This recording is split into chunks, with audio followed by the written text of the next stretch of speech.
turbo, big turbo, twin turbo. Bi-turbo? They mean power, speed, and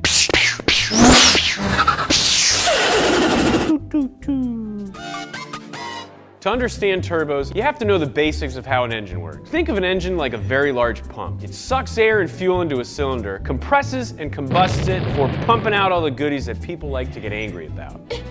To get more power from an engine, we need to burn more fuel more quickly. Getting fuel is usually as simple as turning the tap up, but unless there's also more air, that extra fuel is useless. A cylinder is limited in how much air it can breathe by its size, or displacement. Historically, when engine makers wanted more air to mix with their fuel, they needed a bigger cylinder. There was no replacement for displacement. This made engines larger, heavier, and oftentimes slower to rev. And then, in 1905, a Swiss engineer named Alfred Biecki came up with a replacement for displacement when he used the exhaust gases of an engine to power a compressor that then fed denser air into the combustion chamber. More air meant more fuel could burn and get more boom. Turbos were quickly adopted by the aeronautical industry. When you're 20,000 feet up, the air is almost half as dense, and engines would lose as much as half of their power. 400 horsepower at sea level, but moving up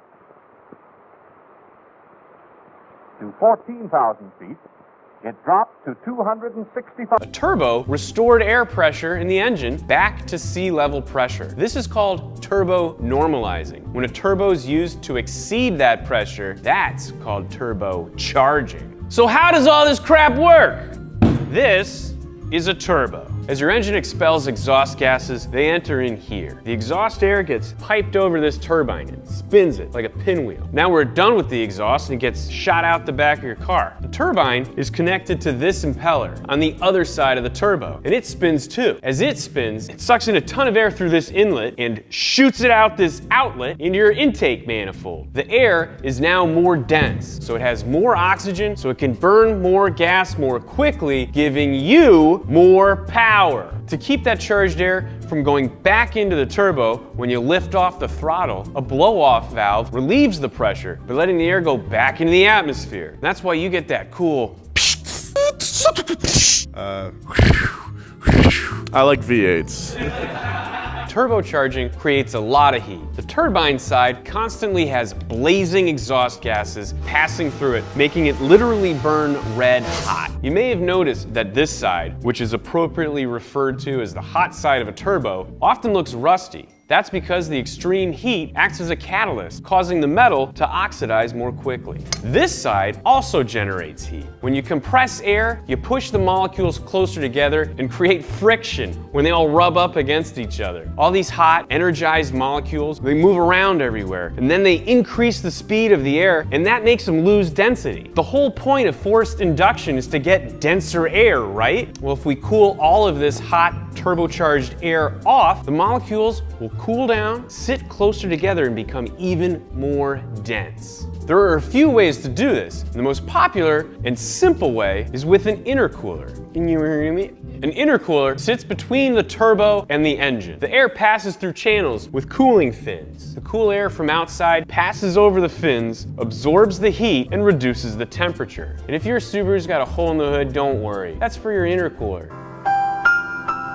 So now we know that a turbocharger is an air compressor. So if you want more power, why not just get the biggest turbo you can find? Well, it's not that easy. If a turbo's too big, it takes a long time for the exhaust to get it spinning fast enough to compress the air. The time between hitting the gas and feeling the boost is called lag. Engineers solved this problem by using two smaller turbos to push more air than one large one. While we think of twin turbos as their own category, there's actually multiple ways to put two turbochargers on an engine. Parallel turbocharging, sequential turbocharging, and to a lesser extent, two-stage turbocharging.